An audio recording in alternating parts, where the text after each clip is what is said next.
नमस्कार दोस्तों, स्वागत है आप सभी का द वर्ल्ड न्यूज़ के एक और नए एपिसोड में। तो दोस्तों, आप सभी को ये पता ही होगा कि जब से पाकिस्तान एक अलग देश बना है, तब से अभी तक पाकिस्तानियों की जो सबसे ज़्यादा आर्थिक सहायता की है, वो अमेरिका ने ही की है। और आपकी जानकारी के लिए बता दूं कि अमेरिका ने $75 बिलियन से ज़्यादा का तो सिर्फ एड दिया है पाकिस्तान को, जिसे पाकिस्तान को यूएसए को वापस नहीं करना है। और इसके अलावा अमेरिका ने जो पाकिस्तान की सैन्य मदद की है, वो अलग। तब भी पाकिस्तान की गवर्नमेंट अमेरिका से इस बात से डिसअपॉइंटेड है क्योंकि अमेरिका ने भारत को अपने रिलीजियस फ्रीडम के ब्लैकलिस्ट में इंक्लूड नहीं किया। आप में से कुछ लोगों को ये बात नहीं पता होगी कि अमेरिका हर साल एक country of particular concern list तैयार करता है, जिसमें अमेरिका के अनुसार वो उन कंट्रीज को इस लिस्ट में ऐड करता है जहां वो मानते हैं कि लिस्टेड कंट्रीज की गवर्नमेंट की इन्वॉल्वमेंट है वहां के रिलीजियस माइनॉरिटीज पर अत्याचार करने। तो दोस्तों, जिस रीजन से पाकिस्तान अमेरिका से डिसअपॉइंटेड है, वही सेम रीजन के कारण तुर्की भी अमेरिका की इस लिस्ट पर सवाल उठा रहा है। और तुर्की का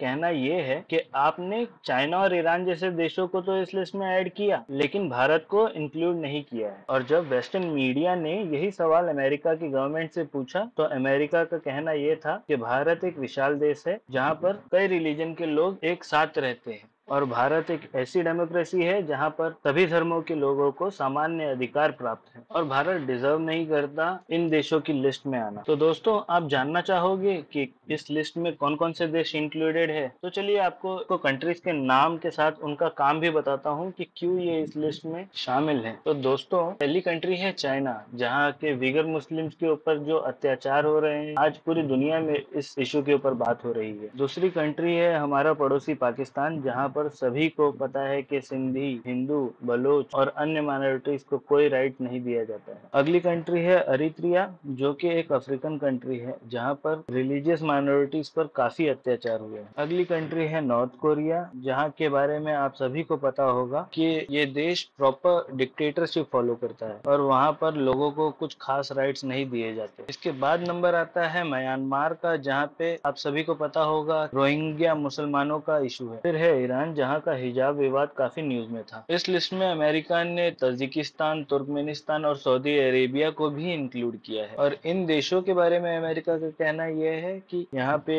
रिलीजियस फ्रीडम नहीं है। और दोस्तों, आपको बताता चलूं कि इस लिस्ट में जो सबसे इंटरेस्टिंग कंट्री का नाम इंक्लूड किया है अमेरिका ने, वो है रशिया। और रशिया को ऐड करने का रीजन अमेरिका ने ये दिया है कि जो व्लादिमीर पुतिन की पर्सनल आर्मी है, वैगनर ग्रुप, वो इस वक्त यूक्रेन में एक्टिव है और वहाँ के लोगों पर अत्याचार कर रही है। तो दोस्तों, पाकिस्तान अमेरिका से यह चाहता था कि ऐसी लिस्ट में भारत का नाम भी इंक्लूड किया जाए, जहां पर वो विदेशों में अपना प्रोपेगेंडा चला सके कि भारत में माइनॉरिटीज को कोई राइट्स नहीं दिया जाता और उन पर अत्याचार होता है। लेकिन वो कहते हैं ना कि अगर आप सब सही करते हैं तो आपके ऊपर वही उंगलियां उठाएंगे जो गलत है। हालांकि आपकी राय हमें कमेंट सेक्शन में जरूर बताएं और हमें सब्सक्राइब करिए ऐसे ही और इंटरेस्टिंग न्यूज के लिए।